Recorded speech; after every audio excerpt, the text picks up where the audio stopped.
visittemples.com அப்படிங்கிறது கோயில்களை பற்றிய ஒரு வலைதளம். இதில் அந்த கோயில்களோட விவரம்லாம் தெரிவிக்கிறதோட ஒரு வீடியோ லிங்க்கும் கொடுத்துருக்கோம் அந்த கோயில்களை பற்றி பார்க்கும் விதமாக. கோயில்களை எப்படி சென்றடையணும் அப்படிங்கிறதுக்கு ஒரு கூகுள் வரைபடம் இருக்குது.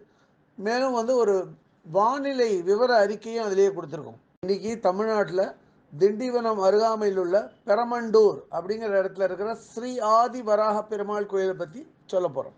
இந்த கோயில் திண்டிவனம் பிரதான சாலையிலேருந்து ஒரு 7-8 கிலோமீட்டர் உட்புறமாக அமைஞ்சிருக்கு பெரமண்டூரில்.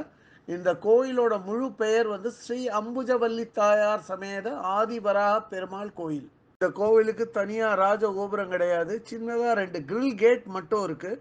அந்த கிரில் கேட் வழியாக உள்ள நுழைஞ்சா பலிபீடம் துவஜஸ்தம்பம் இருக்குது. அதே மாதிரி இதற்கு அடுத்து ஒரு கருடாழ்வார் மூலஸ்தானத்தை நோக்கிய வண்ணம் இருக்கார். மூலவர் வந்து கிழக்கு நோக்கி இருக்கார். ஆனால் பக்தர்கள் வந்து மூலஸ்தானத்துக்கு போகும்போது தெற்கு நுழைவாயில் வழியாக தான் உள்ளே போக முடியும். இந்த கோயிலுக்கு 16 தூண்கள் அமைந்த மகாமண்டபம் இருக்குது.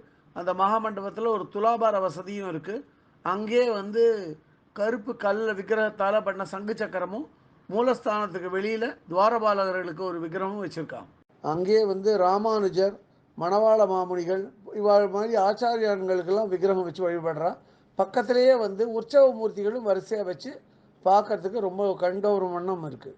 இந்த கோயில் மூலஸ்தானத்தில் ஆதி வராக பெருமாள், இவர் தான் மூலவர். ஆதி வராக பெருமாள் வந்து நின்ற கோலத்தில் அம்புஜவல்லி தாயாரை இடது தொடையில் அமர வச்சுருக்கார். பார்க்கறதுக்கு கண்டவரும் வண்ணம் ரொம்ப கம்பீரமாக இருக்கார். கோயில் மூலவர் விக்கிரகத்தில் என்ன விசேஷம் அப்படின்னா, ஆதிவராக பெருமாளோட ஒரு கண்ணு தாயாரை பார்த்த வண்ணம் இருக்கும், மற்றொரு கண்ணால் வரும் பக்தர்களை பார்க்குற விதமாக இதை வந்து அமைஞ்சிருக்கு. கோயில் மகாமண்டபத்தோட மேற்புறம் பார்த்தா அங்கே வந்து ஒரு சர்ப்பம் வந்து சந்திரனை விழுங்கும் வண்ணம் இருக்குது. இதனால் வந்து இந்த கோயில் வந்து ராகு கேது பரிகார ஸ்தலமாகவும் கருதப்படுறது. கோயிலோட வெளிப்பிரகாரம் சிமெண்ட் தளம் அமைச்சு நன்னா இருக்குது பார்க்கறதுக்கு. அந்த வெளிப்பிரகாரத்தில் ஒரு இடத்துல வந்து அம்புஜவல்லி தாயாருக்கு தனியாக ஒரு சன்னதி இருக்குது. அதே மாதிரி ஆண்டாளுக்கும் தனியாக ஒரு சன்னதி அமைச்சு வழிபடுறாங்க. ஆண்டாள் சன்னதிக்கு எதிர்ப்புறமாக ஸ்ரீ பக்த ஆஞ்சநேயர் சன்னதி இருக்குது. இதுக்கு ரெண்டுக்கும் நடுவில் வந்து இடைப்பட்ட இடத்துல வந்து ஒரு சின்ன நந்தவனம் மாதிரி வச்சுருக்கா. அது பக்கத்திலே வந்து நாக தேவதைகள் விக்கிரகம் வச்சு வழிபடுறான். இங்கே பக்த ஆஞ்சநேயர் சன்னதியை பற்றி சொன்னோம். அந்த பக்த ஆஞ்சநேயர் சன்னதி பக்கத்திலே கோயிலுக்கான ஒரு பிரத்யேக கிணறும் இருக்குது. அதுக்கு அந்த பக்கமாக பார்த்தா வந்து ஒரு வாகன மண்டபம் இருக்குது. அதுக்கடுத்து வந்து ஒரு மடப்பள்ளி கோயிலுக்கு இருக்குது. இந்த கோவிலுக்கான மகா சம்பிரோக்ஷனம் வந்து மே மாதம் 8ஆம் தேதி 2017ஆம் ஆண்டு நடந்திருக்கு கடைசியாக. இந்த கோயில் சுமார் 1310 ஆண்டுகள் பழமையான கோயில்.